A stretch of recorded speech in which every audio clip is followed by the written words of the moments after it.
Shalom, selamat pagi Bapak Ibu Saudara. Bagaimana kabarnya? Biarlah kebaikan dan kemurahan Allah senantiasa melimpah dalam kehidupan kita semua. Pada hari ini kita akan kembali merenungkan firman Tuhan, dan kali ini di dalam Kejadian 19 ayat 30-38 dengan judul perikop Lot dan kedua anaknya perempuan. Saya akan bacakan bagian perikop firman Tuhan bagi kita semua. Lot pergi ke Zoar dan menetap di pegunungan bersama kedua anaknya perempuan, sebab ia takut tinggal di Zoar. Ia tinggal dalam gua, ia dan kedua anaknya.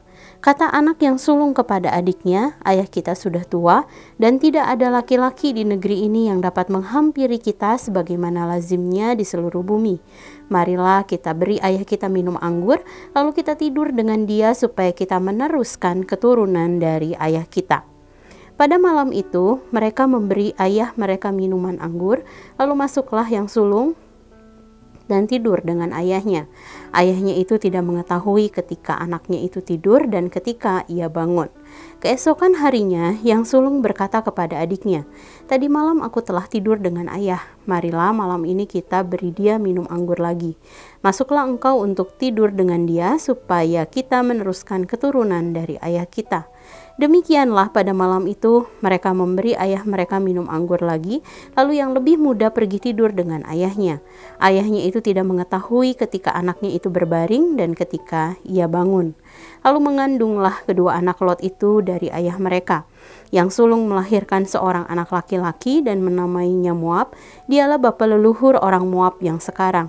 Yang lebih muda pun melahirkan seorang anak laki-laki dan menamainya Ben Ami. Dialah bapa leluhur Bani Amon yang sekarang. Bapak Ibu, kisah Lot dan kedua anaknya perempuan terjadi setelah mereka diselamatkan dari kehancuran Sodom. Penyelamatan ini tidak mendorong Lot untuk bertobat, sebab ketika anak-anak perempuannya menjebaknya untuk meminum anggur, ia meminum anggur tersebut dan bahkan menjadi mabuk dan jatuh dalam dosa perzinahan dengan anak-anaknya. Namun peristiwa ini juga tidak sepenuhnya kesalahan anak-anak perempuan Lot, sebab tindakan mereka dilatar belakangi oleh keinginan untuk meneruskan keturunan. Hal ini dapat kita perhatikan di dalam ayat 32-34, bukan demi diri mereka sendiri, melainkan demi ayahnya. Mereka mungkin menggunakan anggur karena mereka yakin dia tidak akan setuju dengan rencana mereka. Saudara, dalam kisah tentang keluarga Lot ini kita dapat mempelajari dua hal. Pertama, bergantunglah pada anugerah Allah bagi kehidupan kita. Saudara, peristiwa penyelamatan Lot dan keluarganya dari murka Allah merupakan gambaran penyelamatan Allah terhadap manusia berdosa.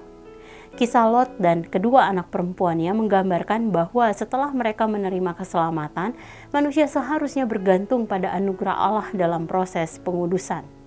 Atau dengan kata lain, keselamatan bukanlah satu titik, tetapi merupakan usaha sinergis antara Allah dan manusia.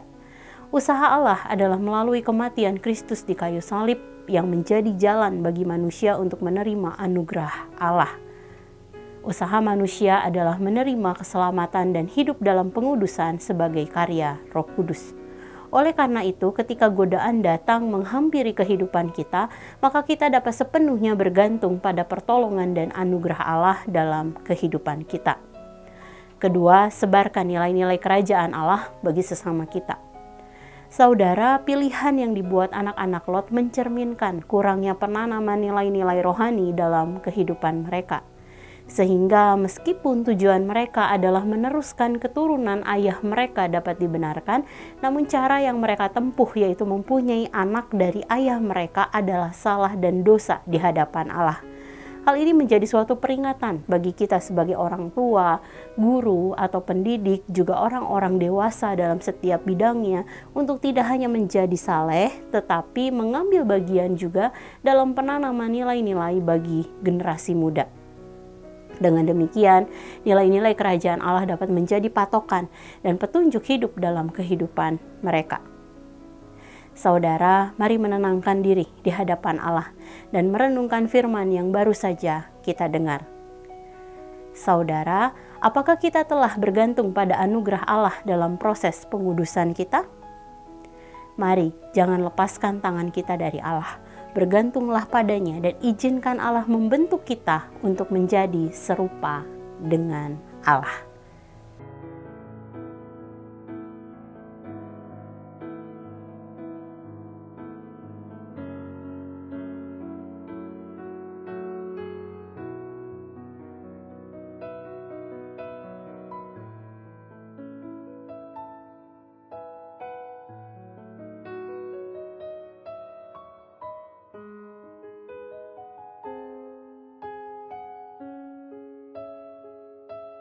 Demikian firman Tuhan hari ini. Mari kita berdoa. Terima kasih Tuhan, satu hari Engkau tambahkan dalam kehidupan kami. Kami bersyukur karena kami punya Allah yang senantiasa peduli kepada kami. Di dalam proses yang harus kami jalani Tuhan sebagai anak-Mu, kami sedang dikuduskan, kami sedang menuju pada pengudusan itu. Tolong Tuhan, kuatkan kami. Tolong pimpin kami, tolong bimbing kami Tuhan. Dan berikan juga kepada kami hati yang taat, hati yang mau dengar-dengaran, hati yang mau belajar terus Tuhan untuk mengaplikasikan kebenaran firman dalam kehidupan kami. Sehingga kami dapat menjadi berkat untuk banyak orang. Kami juga bisa jadi berkat Tuhan bagi banyak generasi. Kami menyerahkan Tuhan seluruh kehidupan kami dalam tangan kasih-Mu. Kau yang menolong kami di dalam segala hal yang kami kerjakan di sepanjang hari ini. Tanggung jawab yang Engkau berikan, kami juga bisa selesaikan itu dengan sebaik-baiknya. Terima kasih Tuhan. Di dalam nama-Mu Tuhan Yesus kami berdoa, kami mengucap syukur. Haleluya. Amin. Selamat pagi saudara, selamat menjalani hari bersama dengan Tuhan. Tuhan Yesus memberkati.